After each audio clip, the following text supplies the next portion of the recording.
Welcome back to my channel পূজার lifestyle. সবাই কেমন আছো? আশা করি খুব ভালো আছো, আমিও ভালো আছি। তো দেখো সকালবেলায় কিন্তু কাজবাজ নিয়ে বসে গেছে। আর এই যে বেড কাভারটা নিয়েছিলাম, তোমাদের মনে আছে? তোমাদেরকে দেখিয়েছিলাম আমি। এই বেড কাভারটা নতুন নিয়েছি, তো এটা আজকে পাতলাম। এই যে বালিশের ওয়ালগুলো না বেশ বড় বড়, জানো তো, অনেকটাই বড়। এটা আবার চেন দেওয়া নেই, কিন্তু দেখো বেড কাভারটা কিরকম লাগছে বলো। তো পাতলাম। আর এই বেড কাভারটা ওই যে তোমাদের বলেছিলাম বেশ, মানে যে কভার সিস্টেম, এই দেখো এই যে কভার টাইপ। এটা মানে এর আগে তোমাদেরকে দেখিয়েছিলাম, মানে রেনকোটের মতন তুমি কভার মতন পরিয়ে দিলেই হবে। অনেক আছে না চাদর ফাদর পাততে পারে না, তো কিছু না, চারদিকে কভারটাই পেতে দিতে হয়। কিন্তু কি বলতো, আমার না খুব অসুবিধা হলো চাদরটা পাততে, কেন জানি না। মানে এদিক দিয়ে টানছি, ওদিক দিয়ে বেরিয়ে যাচ্ছে, এরকম একটা ব্যাপার হচ্ছিলো। আমার কাছে নর্মাল চাদরই ঠিক আছে। যাই হোক, একটা নিয়েছিলাম এরকম, ভাবলাম যে দেখি একটা নিত্য নতুন একটা ট্রাই করি, তো তাই নিয়েছিলাম। কিন্তু দেখো চাদরটা বেশ সুন্দর লাগছে বেডে পাতার পরে, বেশ সুন্দর লাগছে। আর অবশ্যই আমি এগুলো কিন্তু মিশো থেকে নিয়েছি। কারো যদি লিঙ্ক লাগে আমাকে বলো, আমি অবশ্যই লিঙ্ক দিয়ে দেবো। আর ঘরে এখন এই যে কুশনগুলো সব নিচে পড়ে রয়েছে। আর ওইদিকে শান টিফিন খাচ্ছে, কারণ ও যাবে স্কুলে। আর আমি দেখবে কি করেছি, চলো। মেঘলা ওয়েদার, যে কোনো মুহূর্তে বৃষ্টি নেমে যাবে, আর আমি শেষ স্টাইলেই।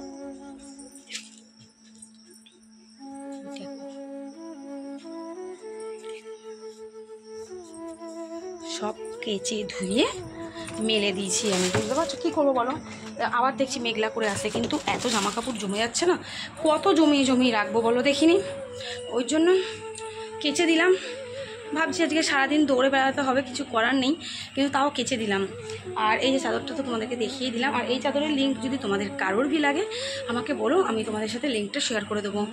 আর একটা কথা, আজকের ব্লগটা আমি এখনই এডিট করে পোস্ট করে দেবো, কারণ আর বিকেলবেলায় 4:30টায় লাইভে আসতে পারবো কিনা বলতে পারছি না।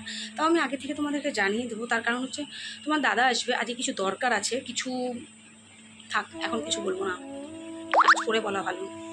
তো দাঁড়াও, আমার ফোন আসছে, তোমার সাথে পরে কথা বলছি। সকাল সকাল উঠে দেখো আমি কি করতে লেগেছি। হ্যাঁ, আমি আজকে নতুন একটা খাবার তোমাদের সাথে রেডি করছি, চলো তোমাদের সাথে শেয়ার করে। ওদিকে গলুর ভাত প্রেশার কুকারে বসিয়ে দিয়েছি। আর এখানে দেখো বাটিতে নিয়ে নিচ্ছি গুঁড়ো দুধ, আর এদিকে গরম জল কিন্তু বসিয়ে দিয়েছি। গরম জল দিয়ে দুধটাকে আমি আগে গুলিয়ে নেবো। আর এর মধ্যে দিয়ে দেবো কিন্তু একটুখানি নুন। আর তোমাদের পরপর দেখাচ্ছে। আর এই যে একটা ডিম কিন্তু ফাটিয়ে নিয়ে নিচ্ছি। অনেক সময় যেটা হয়, ডিমটা আমাদের শর্ট থাকে, তো তখন যখন ডিম শর্ট থাকবে তোমরা এইভাবে এটা করে দেখতে পারো। তো আর এখানে দিচ্ছি আমি গোলমরিচ গুঁড়ো, একটু ঝালটা ব্যালেন্স করার জন্য। আর এখানে আমার তোমার ছিল, তো গোলমরিচগুলো দিয়ে নুন দিয়ে ডিমটাকে দুধটার সাথে একসাথে আমি কিন্তু এইভাবে মিক্সড করেছিলাম। মিক্সড করে তারপরে এখানে এই যে দেখতেই পাচ্ছ এই লঙ্কার এই গুঁড়োটা, এটাও দিয়ে দিলাম। এটা হচ্ছে গোটা লঙ্কায়, শুকনো লঙ্কা আমি হালকা করে গুঁড়ো করেছিলাম এটা আর কি, আর ঘরে। আর এটা একটুখানি আমি দিয়ে দিলাম, বুঝতেই পারছো, যাতে ঝালটা একটু ব্যালেন্স করা যায়।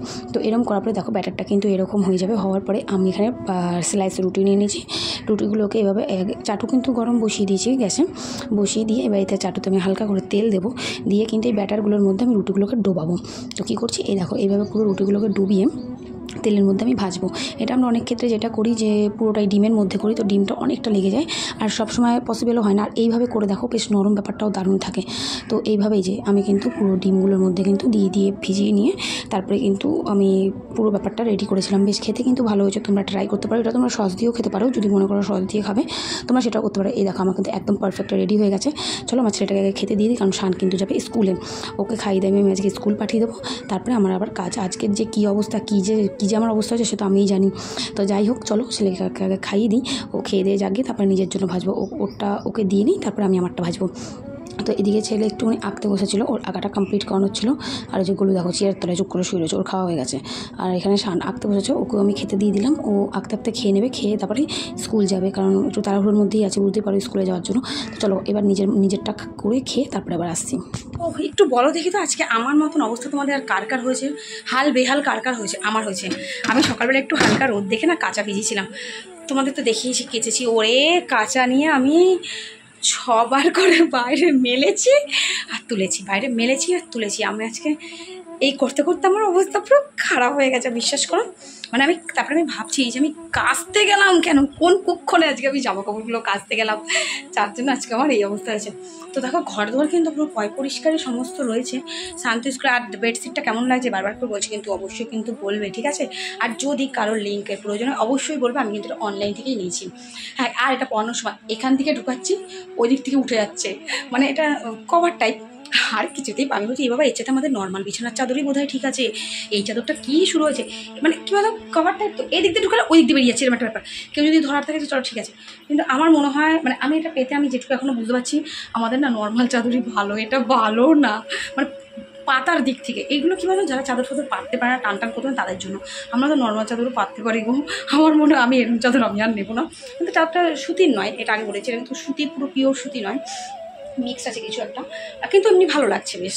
তো যাই হোক চলো, কাঁচা ধোয়া অলমোস্ট কমপ্লিট, অনেক মানে উল্টে পাল্টে দিয়ে শুকিয়েছি সব জামা কাপড়গুলোকে। এবার এখন যাবো আমি একটু দুপুরবেলায় খাওয়া দাওয়া করবো, মায়ের বাড়িতে যাবো, মায়ের বাড়ি থেকে খাওয়া দাওয়া করবো। আর আজকে আমি ভীষণ ভয় পেয়ে আছি, যার জন্য আমি লাইভে আসবো, ঠিক আছে?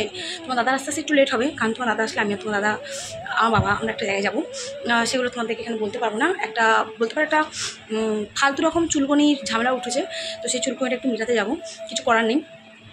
কারণ কী বলতো, কিছু জিনিস সহ্য করলে না সেটা মানুষ মাথার উপর চড়ে বসে, তো সেটা সহ্য করার প্রশ্নই ওঠে না। তোমরা খুব ভালো মতন জানো, আমি উচিত কথায় আমি আমার বাপ মাকেও ছাড়ি না, আমি আমার নিজের আপনজনদেরকেও ছাড়ি না। তো এসব আলবাল ছালতে তো কথা ছেড়েই দাও, ছাড়ার প্রশ্নই ওঠে না। তো কিছু সমস্যাও ঠিক নয়, ওইসবকে সমস্যা মনে করা উচিত না, কিন্তু একটু বোঝানোর দরকার আছে যে তার জায়গাটা কী, তো সেটাই বোঝাবো আজকে, অবশ্যই বোঝাবো। তা যাই হোক, আমি প্রথমে আমাকে খুব ভয় দেখিয়েছি, আমি লাইভে আসলে আমাকে খুব মানে কী করে ফেলবো আমি জানি না।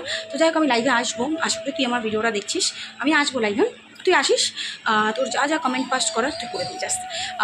আমি তোকে নিমন্ত্রণ করলাম, পার্সোনালি তোকে নিমন্ত্রণ করলাম। আর সবার আগে তোমাদেরকে একটা বলি, এই প্রবলেমটা মোটেই আমার ইউটিউবের কারোর সাথে নয়, একদমই বাইরের একটা সমস্যা।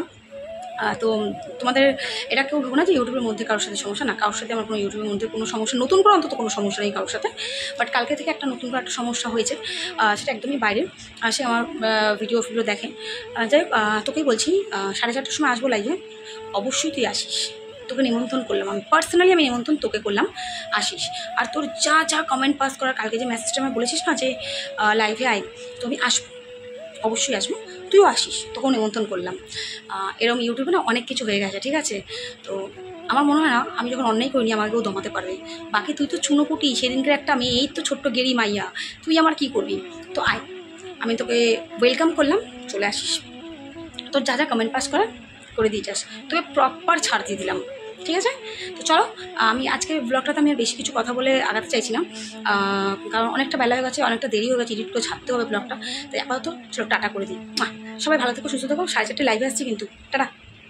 তো এসে গেছি মায়ের বাড়িতে। এই যে এটা হচ্ছে আলু ভাজা, এটা হচ্ছে লাউ ঘন্ট, পটল ভাজা, আর লাউ দিয়ে ঝিঙে দিয়ে এই যে ডাল, এই ছিল আজকে দুপুরে খাওয়ার। ও তারপরে চিকেন ছিল।